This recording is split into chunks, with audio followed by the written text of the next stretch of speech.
Hello everyone, in this video we're going to be talking about step 1 in the usability test project. Now step 1 is selecting a website. So first we're going to talk about a couple of different ways you can approach this first step of the project and some things that you should probably think about when doing so. So one method you can use when choosing your website that you're going to use for your usability test is to choose a website that you're familiar with. Now, this could be a website that you use pretty often or a website that you've used in the past for things. But a familiar website has some pros and cons, just like with any method you choose to take when choosing the website you want to use. And a really important pro that might encourage you to use a website that you use often or are familiar with is that you may have already noticed some things that you think could be improved upon on the website, or things that you don't think work very well, or things like that. And so you might already have some things in mind for your heuristic evaluation. And that can be really helpful when starting a project like this. Another thing that might encourage you to choose a website you're familiar with is that you already know how to navigate the site. You already know where things are. You already know how to do a lot of the things on the site or a certain portion of things on the site, which can really help you if you wind up having to help your users in the test a little bit if they get stuck, if you have to give them a little bit of a tech support nudge and a little bit of help. That can really help you because you might be able to think of ways really fast to help them finish the tasks in their usability test without telling them exactly how to do it. The last thing that is important to consider, and it might be a positive thing, is that you may have already seen some previous changes that have been made to the website in the past. And so if you've seen that they update the navigation bar and it's really improved the navigation, or maybe they changed the navigation bar and you don't think it improved the navigation, you think it made it harder to navigate the page, or they moved something to a place that you don't think makes sense, you'll be able to recognize and think about things that have happened in the past, and you might be able to recognize some things that, the company whose website it is was trying to improve upon when making those changes. And when you think about that, you might be able to think about, okay, maybe something that they were trying to improve upon still needs some work. Or maybe something they were trying to improve upon needs more work because the change they made it worse. Or maybe there are some things that were improved upon that work better, but maybe there are some things that are still lacking because of how they changed it. So those are some positive things about choosing a website that you are familiar with. Now, there are some cons. The first one is that you may overlook some flaws just because you're used to them.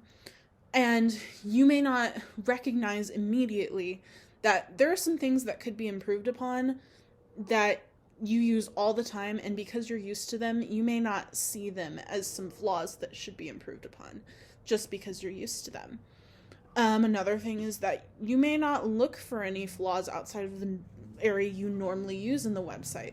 If you use a website and you only use it to order products and stuff, but there's information that you can do some research on some stuff, and you only use one half of the website, you may not think to look outside that. So it's important to remember to, when you're using a familiar website, to look for things for your heuristic evaluation that are outside of the normal uses that you use the website for.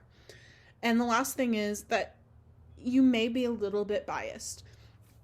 You may not want to identify some of the problems that are present on the website because you're a big fan of the company or you've really enjoyed the site. And so that can cause some problems if you don't want to point out those issues. And so you may want to use a website that you're not as familiar with for that reason.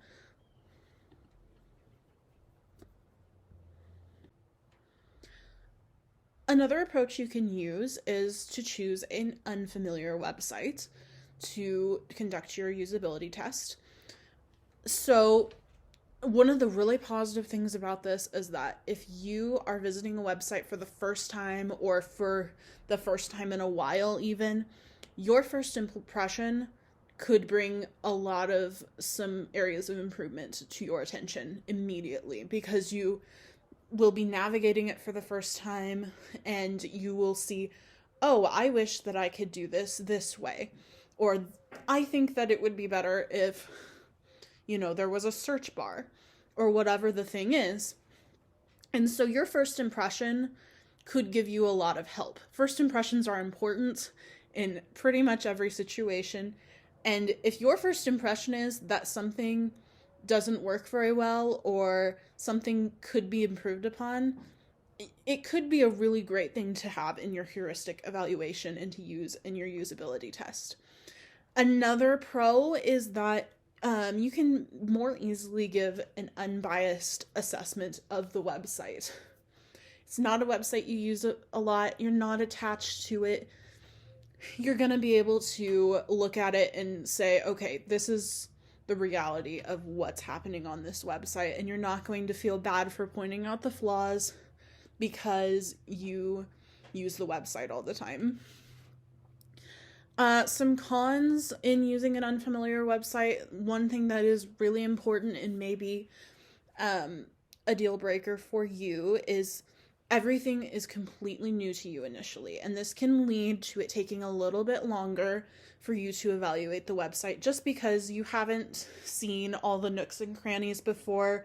You have to familiarize yourself with how the website functions, where everything's located, and so it might take you a little bit longer to do your heuristic evaluation, and also to develop, enough knowledge that if your users need a little bit of help, that you can help them in a way that isn't just telling them how to complete a task in the usability test.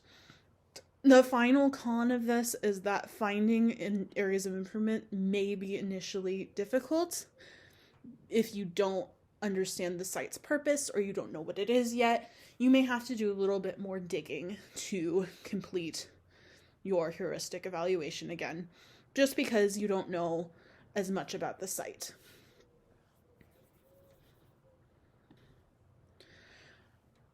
A very important thing that you need to think about when choosing your website that you're going to use for your usability test is you need to think about who you are going to be choosing as your participants. You're likely going to be choosing people that you already know, and that requires you to think about websites that they use and websites that they might want to use.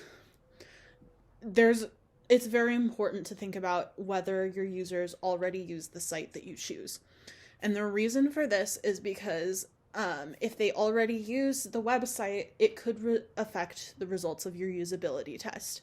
You may not get as great of results if they already know how to use the website. Even if there are things that could be improved upon, you may not be able to highlight those because your users already know where to find things, even if they're not in the best place.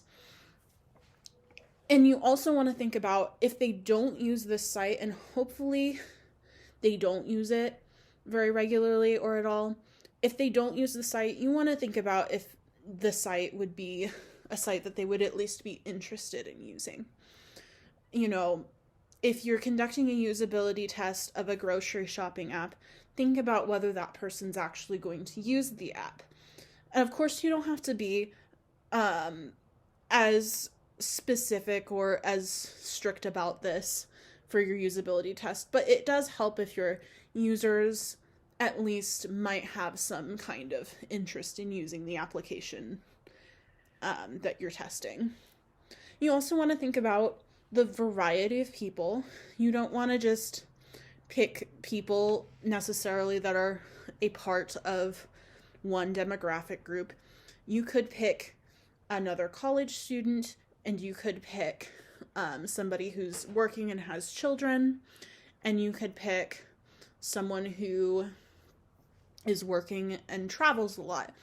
you want to vary it as much as you can, even though it may not be possible to vary it 100%. And you also want to think about whether you can pick different people or ask different other people if somebody has to drop out at the last minute, or somebody can't do it, or they have a work conflict, or your schedules just don't match up the way that you thought they would. You want to have a couple other people besides the 3 that you initially ask, just in case something happens and they can't help you with your assignment. All of that said, as long as you pick a website that you are genuinely interested in testing and learning more about the usability testing process with, and you pick participants who are going to be enthusiastic about helping you with your assignments, you will likely succeed in this assignment. That's all I have for you in this video. Have a great rest of your day, and good luck on choosing your website.